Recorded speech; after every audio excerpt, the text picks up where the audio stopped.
சகோதரர் பக்தசிங் அவர்களின் ஊழியத்திலிருந்து விடாய்துணிக்கேற்ற வார்த்தைகள். பிப்ரவரி மாதம் 25ஆம் தேதி.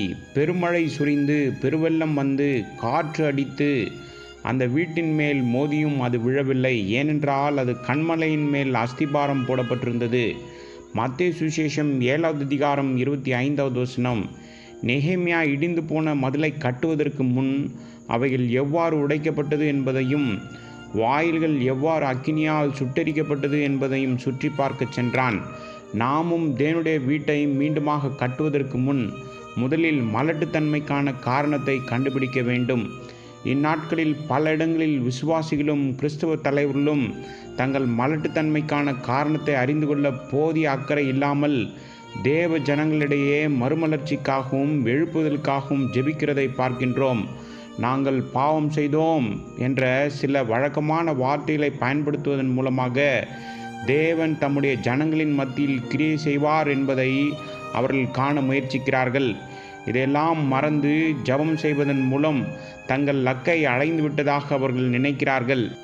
இப்படியாக மனமாற்றம் இல்லாமல் விசுவாசிகள் மறுமலர்ச்சியை எதிர்பார்க்க முடியாது. அதை பற்றி ஜெபிப்பதை தாண்டி மேலும் எதுவும் செய்யாமல் இருந்தால் எப்படி எழுப்புதல் ஏற்படும்? ஒரு நோயாளி தனது பிரச்சனைகளின் விவரங்களை மருத்துவரிடம் கூறாவிட்டால் மருத்துவர் அவனை பரிசோதிக்கவோ அல்லது அவனது நோயை கண்டறிந்து சரியான சிகிச்சை வழங்கவோ முடியாது.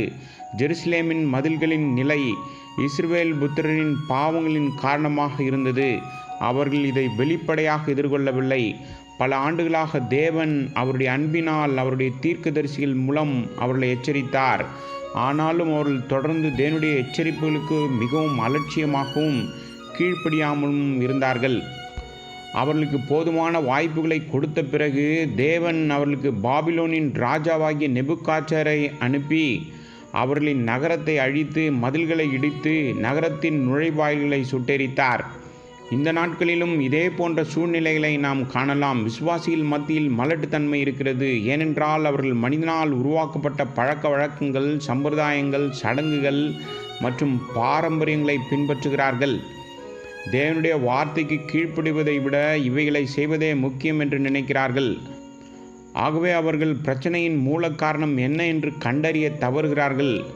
ஒரு மனிதன் ஒரு பலமான வீட்டை கட்ட விரும்பினால் முதலில் அவன் ஒரு பலமான அடித்தளத்தை அமைக்க வேண்டும்.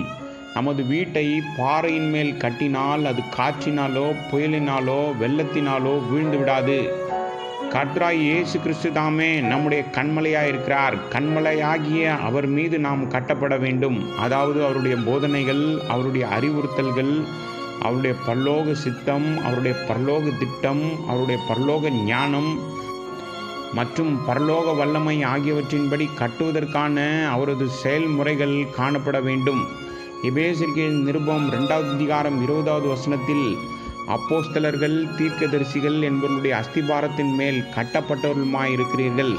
இதற்கு இயேசு கிறிஸ்து தாமே மூளைக்கல்லாயிருக்கிறார். இப்படிதான் விசுவாசிகளான நாம் ஒரு பலமான ஆவிக்குரிய அடித்தளத்தில் ஒரு ஆவிக்குரிய வீட்டை கட்ட வேண்டும். பலர் இந்த முதல் விதியை மறந்துவிட்டு தேவனுடைய ஆதரவின்றி மணலின் மீது தேவனுடைய வீட்டை கட்ட முயற்சிக்கிறார்கள். இதனால் எல்லாமே துண்டு துண்டாக வீழ்ந்து போகிறதை பார்க்கின்றோம். எபிரேயருக்கு நிருபம் 12வது அதிகாரம் 26வது வசனத்தில் மனிதனால் உருவாக்கப்பட்ட மற்றும் நடைமுறையில் உள்ள அனைத்தையும் தேவன் அசைக்கப் போகிறார் என்று ஆணித்தரமான எச்சரிக்கை நமக்கு கொடுக்கப்பட்டிருக்கிறது. எனவே நாம் எதை செய்தாலும் அது தேவனுடைய வார்த்தையின் அடிப்படையில் இருக்க வேண்டும்.